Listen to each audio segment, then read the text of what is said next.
Goodness me. So It is full of plastic. Yeah, so this gizzard is basically full of plastic. And what would the consequences have been that for the bird? If a stomach is full, it gives a false sense of satiation.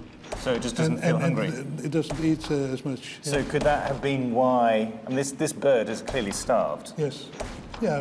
That could be a contributing factor. Yes, certainly. So what does that tell you about the life of that bird? Well, it's suffering from our mistakes, and it's a disgrace for mankind, I think, that you find this in animals. All Belgians really look forward towards what we call the mussel season, which starts like officially in the beginning of July. It's like a big event that you know, the mussels are there, and then you know, throughout summer and early autumn, Belgians eat mussels. Great. Here we go. Thank you very much. So, Colin, is this a very Belgian preparation of mussels? It is indeed. It's the simplest one and to me the most tastiest one. It's just the mussels with added onion and celery. Let's put it in the pot and it's cooked for 5 minutes, and that's what you get. A mussel filters about 20 to 25 liters of water per day. So there's lots of water coming in. That water contains microplastics. This portion of mussels contains about 90 particles of plastic. We've estimated that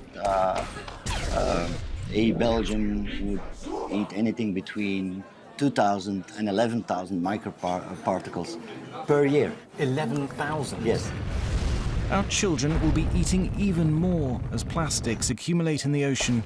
By the end of the century, Europeans are likely to be consuming as many as 750,000 pieces of plastic every year. We've developed a technique which dissolves all the tissue, and what we're left with is in fact any microplastic which would be in the tissue. Keep on looking if we see something suspicious. Quite peculiar. This red dot here, Yeah, indeed. this I'm could gonna be zoom in a bit. Yeah. Yeah. Yeah, it's pink color and it's a rectangular shape. Based on what we've seen before, this surely is a microplastic. Detailed CT scans of living mussels have shown the pieces aren't just in the stomach, they're actually in the body tissue. There's some really hard evidence, like what you buy in the shop, there will be some plastic in there. The first risk assessments in the lab show microplastics can cross from our stomachs to our bloodstream. Just a few dozen particles a year for now, but by the end of the century, it could be 4,000 pieces, accumulating year after year. I've asked many physicians, colleagues, professors, and so on, what could microplastic do when it gets into our blood system? And the blunt answer was, we don't know. So, I mean, I'm not worried about my lifetime anymore, about plastics, but perhaps the next generation or 2 generations further on might say, you know, they left us a rotten plastic legacy.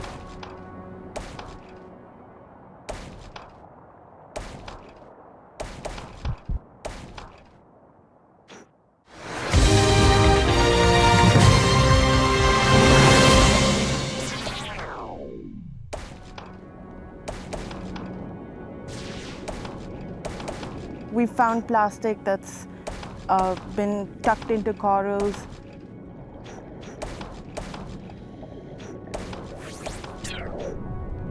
We found plastic that's tucked into rock crevices, and all of this sort of suffocates the animals that are around it.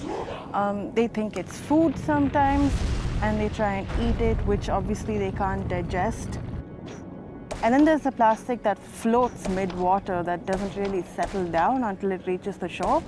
And if it happens to be a plastic bag, it sort of resembles a jellyfish, which are turtle food. So turtles could engulf it.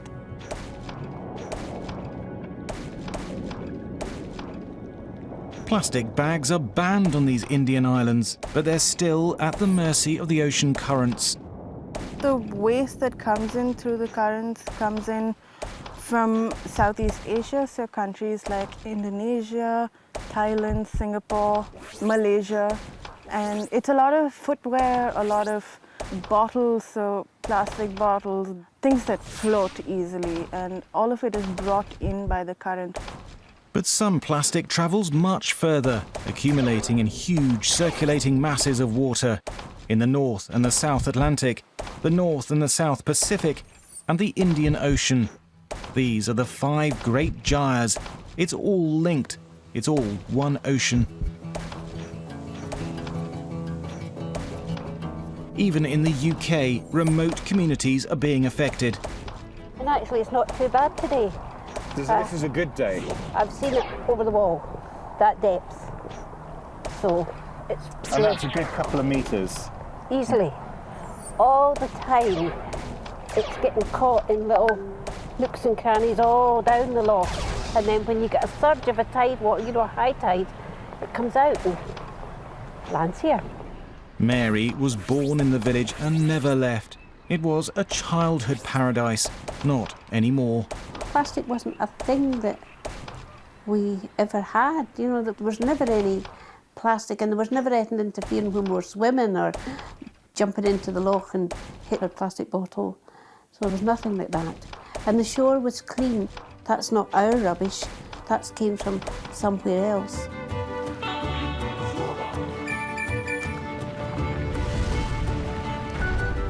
It's nice when you've been out in the wilds to come back to the comfort of a good Scottish B&B. Exactly, and smell the fresh bread and the nice marmalade, yeah. Christina moved here 2 years ago to open a B&B. So this is one of our premier rooms. And it's a stunning view, if you can look beyond the plastic on the shore. I've had actually quite a few people asking me, why is the community so filthy? Why do you have a landfill out there? So is the assumption by outsiders that this is rubbish that's come from the village? From us, yeah. Yeah, because they don't understand. Tourists are beginning to go elsewhere. The effect on the community can't be underestimated. They've tried to deal with it on their own. They've done whatever they possibly can. It hasn't worked. It's still happening, and they're tired. And that is being reflected in the amount of places that are for sale here now, the businesses that are closing. This community is giving up. And they've been left to deal with this on their own for so long that they do say it's a thankless task. We can't do anything about it. But in the face of the plastic tide, do you not feel overwhelmed?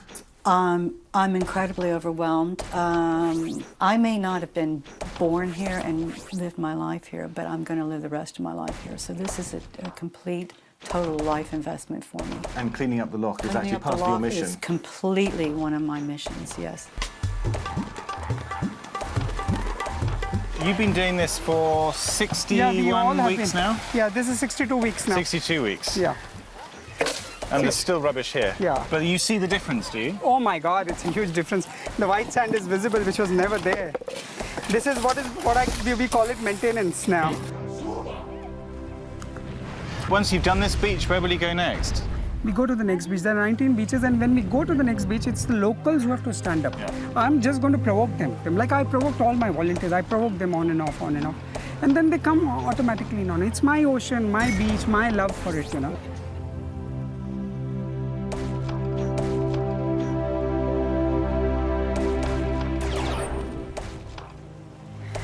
Now we're waiting for the day to swim again. Now you're waiting for the day to swim again. Do you think that day will come? Very soon.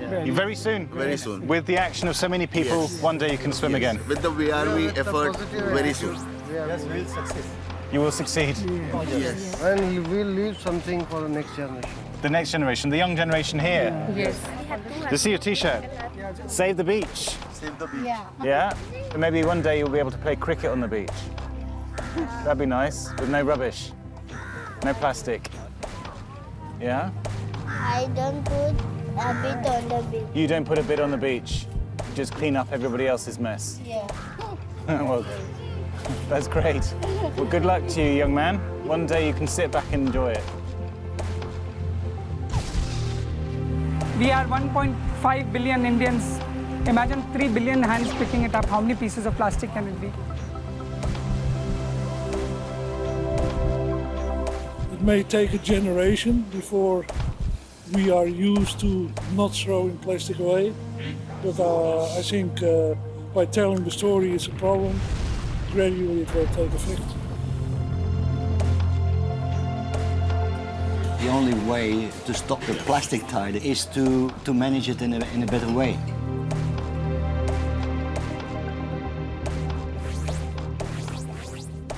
I believe we can have and we can use plastics to our advantage without the need for this accumulation of waste. And that's what brings me hope, really.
Dan usaha saya menggarap lahan hutan.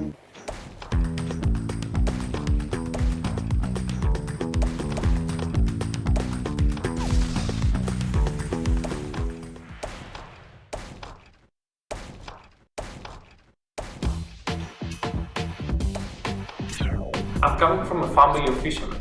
Actually, my family have been fishermen for 5 generations. The fishermen catch this plastic by accident, so we give them the motivation and the system to bring it back to the land. We have collected already more than 110,000 kilos of plastic from the bottom of the sea.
Hello, it's 7 o'clock. This is Sky News. I'm Nick Qureshi. These are our top stories tonight. England ready in Rome to face Ukraine for a place in the Euro 2020 semi-finals.